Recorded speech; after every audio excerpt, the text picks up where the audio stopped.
மிக சுவையான பால் அரிசி வடை எப்படி பண்ணுறதுன்னு பார்ப்போம். ஹாய் வியர்ஸ், இன்றைக்கி நாம் ரொம்ப பழமையான மிக மிக சுவையான ஒரு வடை அந்த ரெசிபியை தான் பார்க்க போகிறோம். அந்த வடையோட ரெசிபியை நான் இப்போ சொல்ல போகிறேங்க. ரொம்ப சுலபமானது, ஆனால் ரொம்ப டேஸ்டானது.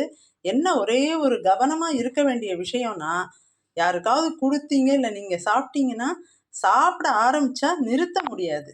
அது ஒன்று தான், மேலே மேலே சாப்பிட்டுட்டே இருக்க தோணும். ஸோ பண்ணும்போதே கொஞ்சம் நிறைய பண்ணிக்கோங்க. ஏன்னா 1-2 வடை 3 வடையோடு இது நிற்கிற வழி கிடையாது. ஸோ சாப்பிட ஆரம்பிச்சிட்டோம்னாலே நம்ம சாப்பிட்டுக்கிட்டே இருப்போம். ஸோ கவனமாக கொஞ்சம் நிறைய பண்ணுற மாதிரி பார்த்துக்கோங்க. ஒரு 50-60 வருடங்களுக்கு முன்னாடி கிராமங்களில் மிக பிரபலமாக இருந்த ஒரு வடையோட ரெசிபி இது. வாங்க ரெசிபிக்குள்ளே போவோம். முதல்ல நாம் அரிசி மாவு 1 கப், அடுத்தது ரவை அதில் 1/2 கப், எந்த கப் எடுத்துருக்கோமோ அதில், மைதா மாவு 1/2 கப், பால் ஒரு 1/2 டம்ளருக்கு கொஞ்சம் குறைவாக, தண்ணீர் தேவையான அளவு, வெங்காயம் ஒரு 2 பெரிய வெங்காயம் எடுத்து நல்லா பொடியாக நறுக்கிக்கோங்க. பொடியாக நறுக்கி வச்சுட்டு அந்த அரிஞ்ச வெங்காயத்தை நம்ம இப்போ இதில் யூஸ் பண்ணுவோம், சரிங்களா? அடுத்தது பச்சை மிளகாய் ஒரு 4 பச்சை மிளகாய், அல்லது ரொம்ப காரமாக வேண்டாம்னு நினச்சிங்கன்னா 2 பச்சை மிளகாய். நான் இங்கே 4 பச்சை மிளகாய் போட்டிருக்கேன். 1 கை கொத்தமல்லி, 1 கை கருவேப்பிலை, இஞ்சி ஒரு ஸ்மால் சைஸ் இஞ்சின்னு வச்சுக்கோங்க. அப்புறம் தேவையானது உப்பு, பெருங்காயத்தூள், காரப்பொடி, இந்த 3ம் சேர்த்துக்க வேண்டியது தான். இப்போ ஃபஸ்ட்டு அரிசி மாவில் நம்ம மைதா மாவையும் ரவையையும் ஆட் பண்ணிவிடுவோங்க. அடுத்தது அதுலேயே இந்த வெங்காயத்தையும் போட்டுடலாம். இஞ்சி பச்சை மிளகாயெல்லாம் நறுக்கி வச்சுருக்கோம் இல்லைங்களா, அதையும் போட்டுற வேண்டியது தான்.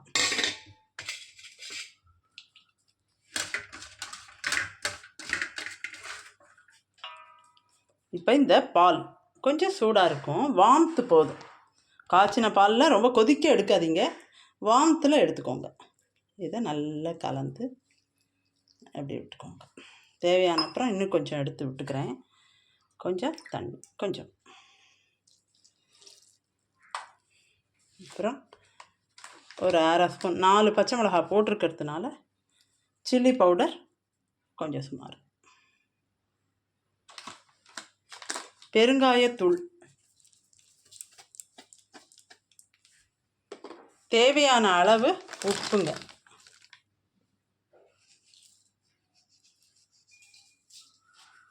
தேவையான திருப்பி சேர்த்துக்கலாங்க. தேவையான அளவு உப்பு எல்லாத்தையும் போட்டு நல்லா கலந்து விட்டுருங்க. வடை தட்டுற பதத்துக்கு வரணும் இல்லைங்களா, அதனால் நல்லா கலந்து இது பண்ணிடுங்க. நல்லா கலந்துட்டு இந்த இன்னும் கொஞ்சம் பால் இதில் போட்டுக்கலுங்க. நான் ஒரு 1/4 டம்ளருக்கு மேலே தான் அதை எடுத்திருக்கேன். ஸோ ஒரு 2-3 தடவையாக தான் விடுவேங்க. ஏன்னா நாம் விடுறது வந்துட்டு இதுவாகிடக்கூடாது, அதுக்கு தண்ணி ஆயிடுச்சுன்னா வடை வராது. அதனால் இந்த ரெசிபி சேனலே நான் எதுக்காக ஆரம்பிக்கிறேன் அப்படின்னா, உண்மையை சொல்லணுன்னாக்கா இந்த காலத்தில் லேடிஸ்லாம், நம்ம பெண்கள்லாம் படித்து வேலைக்கு போகிறோம். அப்போ ஒரு பெண் படிக்கக்கூடிய காலகட்டங்களில் ரொம்ப டைம் எடுக்க முடியாது சமையல் ரூமுக்கெல்லாம். அப்படி சமையல் ரூமில் எடுத்துகிட்டு இருந்தால் பாடங்கள் எப்போ படிப்பாங்க? அதனால் அவங்களுக்கு அதுக்கெலாம் நேரம் இருக்காது. அவங்க ஸ்டடீஸில் கான்சன்ட்ரேட் பண்ணுறாங்க. ஒரு காலத்தில் பெண்களை வீட்டு வேலைக்கு மட்டும் நினச்ச போது அதெல்லாம் சாத்தியம். ஆனால் இப்போல்லாம் அப்படி இல்லை.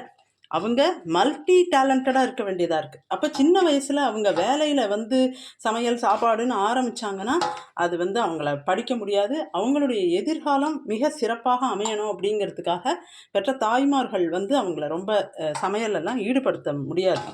அப்போ கல்யாணத்துக்கு பிறகு பெண்ணோட அம்மா கிட்ட பையனோட அம்மா போய் நீங்கள் ஏன் அதை கற்றுக் கொடுக்கல, நீங்கள் இதை கற்றுக் கொடுக்கலன்னு அப்படியெல்லாம் கற்றுக் கொடுத்து பண்ணிகிட்டு இருந்தால் பெண்கள் எப்போ படிப்பாங்க?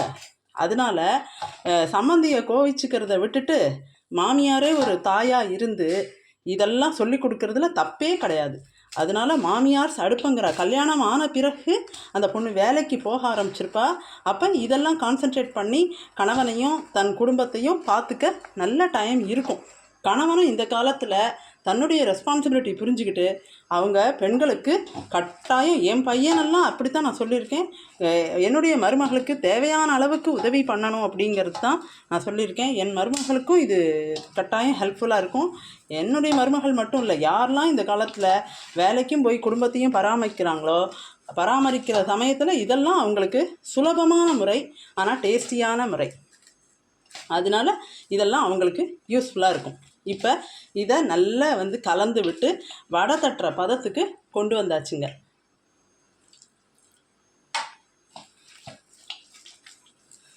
இதை அப்படியே ஒரு 15 நிமிஷம் விடுவோங்க.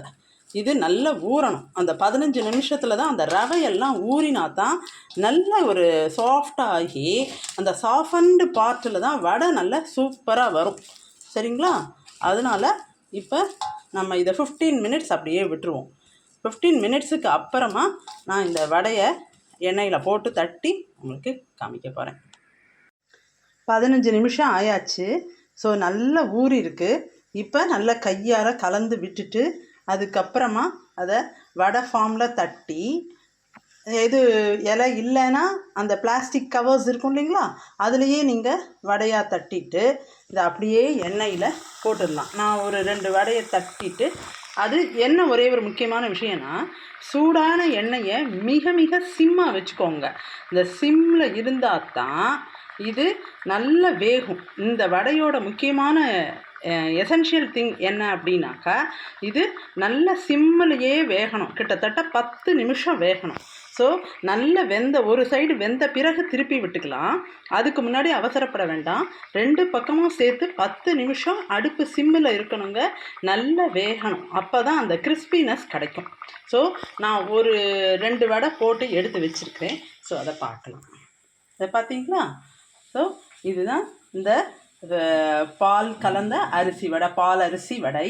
ஸோ இது ரொம்ப ரொம்ப சுவையானது, ரொம்ப சிறப்பானது. அவசியம் டேஸ்ட் பண்ணி பார்த்துட்டு எங்கள் சேனலை சப்ஸ்கிரைப் பண்ணுங்கள்.